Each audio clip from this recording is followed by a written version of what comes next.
रही है पिछले कई दिनों से, और मैं कहूंगा कि ऑलमोस्ट हर बच्चे को ये बात पता है कि 40,000 से ज्यादा भर्तियां आ रही हैं। एक भी बच्चा शायद इस बात से अछूता नहीं रहा होगा। अब आप कुछ बच्चों का ये कहना है कि सरकार ने सिर्फ ये भरोसा दिया कि जिनका एग्जाम खराब हुआ है वो निराश ना हो, एक उम्मीद रखें। तो सरकार को ऐसी कुछ नहीं पड़ी हुई है आपकी कि आप निराश हो गए। उनका काम था एग्जाम कराना, मैं साफ कर देता हूँ, उनका काम था एग्जाम कराना, साफ सुथरा कराना, भर्ती कर देना बच्चों को। आप कितने लोग उसमें निराश होते हैं, कितने दुखी होते हो, उस बात से उनको बहुत फर्क नहीं पड़ता है। तो अगर कोई ये सोच रहा है कि हमें तसल्ली देने के लिए भर्ती है, तो ऐसा नहीं है। मुख्यमंत्री जी का खुद का बयान है और उन्होंने बोला है कि अगले 2 साल में 1 लाख पुलिस के अंदर भर्ती होंगी, जिसमें 60,000 ये हो रही हैं और 40,000 अभी और आने वाली हैं। और ये आने वाली जब बोल दी जाती है बात, तो बच्चा एक्टिव हो जाता है और बच्चा सोचता है ये तो कल से ही आने वाली है। तो बच्चे इस बात को भी स्पष्ट कर दूंगा कि भाई ये कब से आ सकती हैं और कितने पद किस में आएंगे। इन 40,000 की बात कर रहे हैं, तो 40,000 में क्या कुछ सिपाही के भी पद होंगे या जेल वार्डर या इन सब की भर्तियों की ही बातें हैं? तो मैं उनको क्लैरिटी दे देता हूँ और यूपीएसआई के पदों पर भी बात करूंगा। तो बच्चों, ये जो बात है कि जल्द 40,000 और सिपाहियों की भर्ती, तो ये क्लियर हो गया कि 1 लाख नहीं है, 1 लाख में से 60,000 माइनस करके तो बात सिर्फ 40,000 की होंगी, ना कि 1 लाख की। अब अगर हम देखें तो इन 60,000 को नियुक्ति पत्र देने के साथ ही, यानी जो बच्चे 60,244 वाली भर्ती है, इसमें नियुक्ति पत्र जब मिल जाएगा उसके साथ ही शुरू हो जाएगी प्रक्रिया। यानी ऐसा हो सकता है कि जैसे नियुक्ति पत्र मिले और तुरंत अगली भर्ती की घोषणा हो जाए या अगली भर्ती के फॉर्म आ जाए, ऐसा इनका कहना है। हालांकि यूपी में ये देखा गया है, केवल पुलिस में ही नहीं, मान लो शिक्षक भर्ती भी आती थी, तो फॉर्म आते हैं उससे पहले डिसाइड हो जाता है आपका एग्जाम कब होना है। तो बहुत तेजी उसमें आगे बढ़ते हैं और फॉर्म में बहुत लेट करते हैं, ये मैं मानता हूँ। ठीक है, तो अब बच्चे एक बात तो ये है कि 60,000 के नियुक्ति पत्र के बाद ही ये प्रक्रिया शुरू होगी इन 40,000 पदों की। अभी मैंने व्हाट्सएप चैनल है अपना रोजगार विदंकित के नाम से, आप सर्च करेंगे तो मिल जाएगा। तो बच्चे वहां भी मैंने ये अभी 12:08 पे पोस्ट डाली और मैंने सब कुछ खंगाला कि भाई कहाँ कितने पदों की कैसे मैक्सिमम की बात हुई और ये 40,000 बने कैसे। अगर ये इनमें क्या कोई सिपाही के पद दोबारा लाएंगे, पर ऐसा हो नहीं सकता कि यूपी के अंदर कोई 4,000, 6,000 या 10,000 सिपाहियों की बात करे। सिपाही भर्ती जब भी आती है तो बड़ी आती है, 30,000, 35,000, 50,000, 60,000 इस तरह से। ठीक है, तो वो हो नहीं सकती थी, तो 40,000 लायक यानी इसमें सिपाही के पद तो होने ही नहीं थे। अब सिपाही के अलावा जब भी जैसे 49,518 की भर्ती आई तो उसमें 31,000 सिपाही के पद, सिविल पुलिस बोलते हैं जिसको, और 18,000 पद थे पीएससी के। तो जब भी अब से पहले यानी 60,244 पदों से पहले जब भी भर्ती निकली है, तो जब ही इसमें साथ में पीएससी की भर्ती भी आई है, चाहे वो 41,520 की भर्ती को उठा लो आप, चाहे 49,518 वाली भर्ती को उठा लो, तो वहां उन दोनों भर्तियों में पीएससी के पद साथ साथ चले और पीएससी में महिलाएं नहीं होती, वो बात अलग है। पीएससी की अब एक महिला बटालियन बनने वाली है, ये मुख्यमंत्री जी घोषणा कर चुके हैं। तो उसे पीएससी के पद, क्योंकि पीएससी में भी रेगुलर भर्ती रहती है और इस वाली भर्ती में टोटल सिविल पुलिस हुई है 60,244, और यही कारण था कि महिलाओं को 60,244 का 20% महिलाओं के लिए आरक्षित रखा गया। ठीक है, तो 20% 60,244 में से, और 18,000 में से 20% महिलाओं के लिए आरक्षित नहीं रखा जाएगा। उसका कारण है ये 18,000 पुरुषों की आएंगी तो इसका 20% करीब करीब महिलाओं की महिला बटालियन बनेगी, ऐसे आप मान सकते हो। ठीक है, यूपीएसआई में ये बिल्कुल सही बात है कि यूपीएसआई में जितने सिविल पुलिस के पद होंगे, इसमें भी हो सकता है कि पीएससी कमांडर के भी पद रख देते हैं, तो उनमें भी जो सिविल पुलिस के पद होंगे वो फायर, इसमें फायर ऑफिसर के भी होते हैं। तो ऐसा होगा, मान लीजिए 5500 सिविल पुलिस के होंगे, 300 जो आपका पीएससी वाले हो जाएंगे और कुछ इसमें फायरमैन के, वो बहुत नॉर्मल पद होते हैं, बहुत थोड़ी थोड़ी संख्या में होते हैं। तो उन 5500 का 20% महिलाओं के लिए हो जाएगा, ना कि पूरे 6,000 का। ठीक है, अगर ये 6,000 पूरे सिविल पुलिस के होंगे तो इसका 20% महिलाओं को जाएगा, तो महिलाएं फिर यहाँ मान सकती हैं वो 20% का चक्कर। तो ये जो भर्तियां हैं 18,000, 6,000, 4,500, 2,500 और 1,500 की यूपी में एसएसएफ की भर्ती होने वाली है, और ये एसएसएफ की भर्ती है मेट्रो को सुरक्षित रखने के लिए हो सकती है, और यूपी के सचिवालयों की सुरक्षा में ये लोग तैनात होंगे। तो अभी जैसे पीएससी से लोग एसएसएफ में भर्ती कर रहे हैं, फिलहाल वर्तमान की कंडीशन बता रहा हूँ कि पीएससी से लोग डेप्यूट हो रहे हैं जो मेट्रो की सुरक्षा कर रहे हैं, और वो इच्छुक अभ्यर्थी उसमें फॉर्म भर सकते हैं, मतलब जो ऑलरेडी तैनात है पुलिस में उनको यहाँ लाया जाता है। इसकी कोई अलग से बटालियन नहीं थी, तो ये भी बनाने जा रहे हैं इस बार। ठीक है, और बच्चे ये अगर पदों को जोड़ोगे और साथ में रेडियो ऑपरेटर की 2430 की भर्ती, क्योंकि उन्होंने बोला गया अगले 1 साल में इतने आने वाले हैं, जब उन्होंने 60,000 को उसमें शामिल कर लिया तो उससे समझ जाना चाहिए कि ये भी उसमें शामिल होंगे। तो रेडियो ऑपरेटर के, यूपी एएसआई स्टेनो के 921, यूपी पुलिस कंप्यूटर ऑपरेटर के 985 पद, इन सबको जोड़ोगे तो लगभग 40 के आसपास बन जाएगा।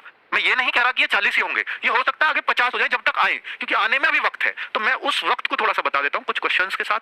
ठीक है, क्या हमें अपना अगला टारगेट इस भर्ती को कर लेना चाहिए, जैसे यूपीएसआई वाले बच्चे हैं, या मैं कहूं कि आपके और जेल वार्डर या कुछ भी जो बच्चे इसमें फेल होने का जिनको डर है, कुछ का पता चल जाता है, कुछ को पता चल जाएगा, कुछ को अभी ये डाइसी स्थिति होगी, सर मुझे तो लगना ही पड़ेगा तैयारी में क्योंकि मेरा तो इधर नहीं हो रहा है। बहुत सारे बच्चों को एक अनुमान सा हो जाता है, ठीक है, एग्जाम में कि भाई इस वाली 60,000 में मेरा नंबर नहीं आ रहा, मुझे कहीं ना कहीं लगना है, मुझे कहीं ना कहीं गिरना है। तो वो कहाँ गिरे बच्चा, उसके लिए मैं बता रहा हूं कि भाई अगर आप ये सोचते हो कि जेल वार्डर, फायरमैन में इन या पीएससी में इस 40,000 भर्ती के लिए तैयारी करूं, 12वीं, हाँ उनमें 12वीं ही मांगी जाएगी, पर भाई उसके लिए मुझे नहीं लगता कि आपको टारगेट करना चाहिए। उसका कारण मैं बता देता हूं कि ये जो यूपी पुलिस के 60,244 पद हैं, इनका रिजल्ट दिसंबर से किसी भी तरह से पहले नहीं आ सकता। दिसंबर तो तब है जब बहुत जल्दी करें, इससे लेट कितना होगा, जनवरी, फरवरी, मार्च आएगा मुझे नहीं पता, पर दिसंबर से पहले आ पाना मुश्किल लगता है। ठीक है, उसके बाद हो सकता है फिजिकल वो बहुत तेजी से कराएंगे, डीवीपीएसटी हो, सब कुछ बहुत तेजी से होगा सब कुछ। तो उसमें कितना समय जाएगा? ज्वाइनिंग तक हो सकता है आपका अप्रैल, मई, जून कुछ भी आ सकता है। उसके बाद या उसके दौरान इस 40,000 पे काम चले, और ये 40,000 एक साथ नहीं आएंगे। जैसे यूपीएसआई की मोस्ट अवेटेड भर्ती है, उसके चांस रहेंगे पहले आने के। जेल वार्डर या पीएससी की वो साथ साथ चलती रहेंगी, ये हो सकता है, ठीक है, पर इनमें थोड़ा थोड़ा आगे पीछे रहेगा, तो वो आपको उतना दिमाग में रख के चलना होगा। अब जैसे यूपीएसआई की 6,000 पद की खबर बिल्कुल सही है, क्योंकि आप लोग सुन रहे होंगे कि सर ये तो पहले 2,500 के आसपास था, 3,000, 3,500, अब ये 6,000 की बात कहां से आ गई अचानक? तो अब ये 6,000 की बातें चल रही हैं, इसलिए मैं आपके सामने लाया हूं। अब हो सकता है कि जब ये अगर मई जून तक भर्ती गई निकलने के दौरान, तो ये 6 के 8 भी हो जाए, इसका मतलब पूरे पूरे चांस है। क्योंकि जब वो 95 से 34 2021 में भर्ती आई थी, तो 2020 से उसकी बातें, 19 से उसकी बातें चल रही थी, और जब शुरू में बातें चलती थी तो 4,000, फिर 5,000 हुए पद, फिर 6500 हुए, तो इस तरह से वो बढ़ते गए हैं। तो ऐसे ही पदों की भी पहले 2,500 की बात थी, फिर 3.5 सुनने लगे, फिर 5 और अब 6 की बात है, और ये सही होती हैं बातें, गलत नहीं होती हैं। अब जब पद आएंगे तो हो सकता है इससे भारी संख्या में आए। तो मैं ये समझता हूं कि भाई, क्योंकि इस भर्ती की बातें आज से नहीं चल रही, ये भी बच्चों को 1.5-2 साल इंतजार करते करते हो गया कि अब आएंगी और तब आएंगी इन भर्तियों का, क्योंकि स्टेट की भर्तियों का ये हाल होता है, मैं मानता हूं। तो मैं आपसे ये सजेस्ट करूंगा कि भाई ये आएंगी, कब आएंगी इसके लिए आप लगातार हम लोगों को सबको परेशान करते ही रहोगे, मैसेज करके, वो करके, ट्विटर अभियान, हम आपके साथ आएंगे भी कि हम याद दिलाने के लिए, हम करेंगे भी ये कोशिश। पर अभी तो मामला नया नया है, आपको भी लग रहा है कि शायद आई जाए अगले महीने, तो कुछ समय बाद आप परेशान होगे कि कब आएंगी। तो एक तो मैंने आपको आइडिया दे दिया, उससे पहले परेशान होने की जरूरत नहीं है। जब इन्होंने खुद बोल दिया है तो उससे पहले आने का मतलब नहीं है कि भाई उनको नियुक्ति पत्र के साथ इसकी प्रक्रिया शुरू कर देंगे। तो ये इतना टाइम आप मान के चलो अपने मन से, ठीक है बच्चों। अब बात है कि और पद जो अब तैयारी किसकी करें, फिर क्या इसमें ही लगे रहें? मुझे लगता है कि अगर यूपीएसआई के बच्चे जो इसी एग्जाम के लिए सीरियस है और जिनकी उम्र 2025 में भी भर्ती आने पे आ रही हो, तो वो इसमें लग सकते हैं। बाकी मेरा सजेशन रहेगा, अगर आपकी एनटीपीसी, क्योंकि मैथ, रीजनिंग, आपकी जीएस, तीनों चीजें वहां कवर अप हो रही हैं, ग्रुप डी की भर्ती, अगर आप बेरोजगार का धब्बा है आप और उसे हटाना चाहते हो, तो उन चीजों को वहां पढ़ते रहो। उसका एग्जाम हो सकता है पहले हो जाए, भर्ती तो पहले उसकी आ ही जाएगी अभी 14 सितंबर को आ रही, तो उनको टारगेट करो चीजें। बात ये नहीं है कि मैं किस भर्ती को देख रहा हूं, बात ये है कि मैं उन सब्जेक्ट्स को उस माध्यम से पढ़ता रहूंगा। अगर उन सब्जेक्ट्स को पढ़ते रहोगे तो तैयारी हो जाएगी, उसकी चिंता आपको नहीं करनी है। बस बात यह है, चिंता इस बात की करनी है कि मैं पढ़ रहा हूं या खाली बैठा हूं। अगर मैं फ्री बैठा हूं तो चिंता की बात है, ठीक है। पढ़ाई के माध्यम आपके कुछ भी हो सकते हैं, बुक से पढ़ो, किसी ऑफलाइन कोचिंग में पढ़ो, हमसे पढ़ो, या किसी अन्य टीचर से पढ़ो, वो आपकी मर्जी है। क्या इन सभी भर्तियों का एग्जाम अलग अलग होगा?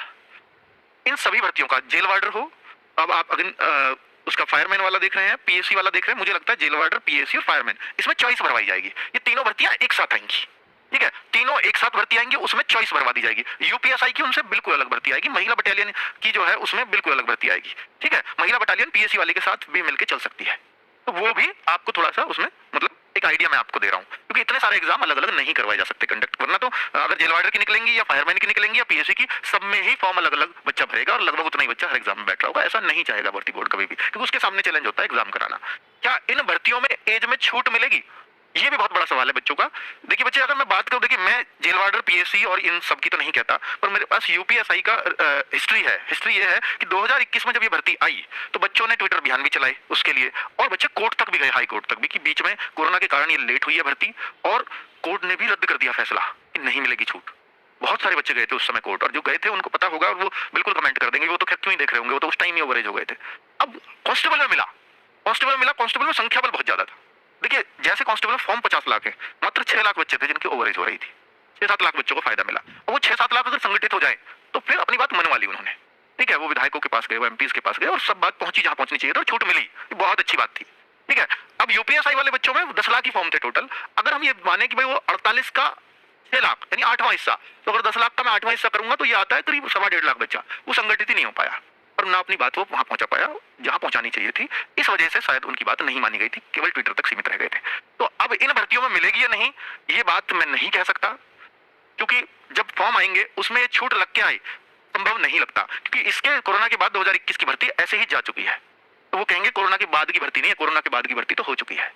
तो इस वजह से चांस इसमें कम लगते हैं, और वैसे जनरली इसमें एज होती है 21 से 28 जनरल के लिए, और ओबीसी के लिए 33 साल, ओबीसी एससी एसटी सबको 5 साल का आरक्षण होता है यूपी में, ठीक है। 60,000 वाली भर्ती प्रक्रिया कब खत्म होगी? तो 60,000 वाली भर्ती प्रक्रिया का मैं आपको आइडिया दे चुका हूं कि भाई इसमें देखिए एग्जैक्ट आइडिया दे पाना बहुत संभव नहीं लगता, लेकिन नियुक्ति पत्र तक की बात होती है तो नेक्स्ट ईयर तो आ ही जाएगा। उसका कौन सा महीना आएगा ये मैं नहीं कह पाऊंगा अभी, ये पक्का है कि नेक्स्ट ईयर से पहले होना नहीं है। ओके बच्चों, नमस्कार, धन्यवाद। ये जानकारी आप तक पहुंचानी थी और मैं चाहता हूं कि ऑथेंटिक जानकारी बच्चों तक पहुंचे।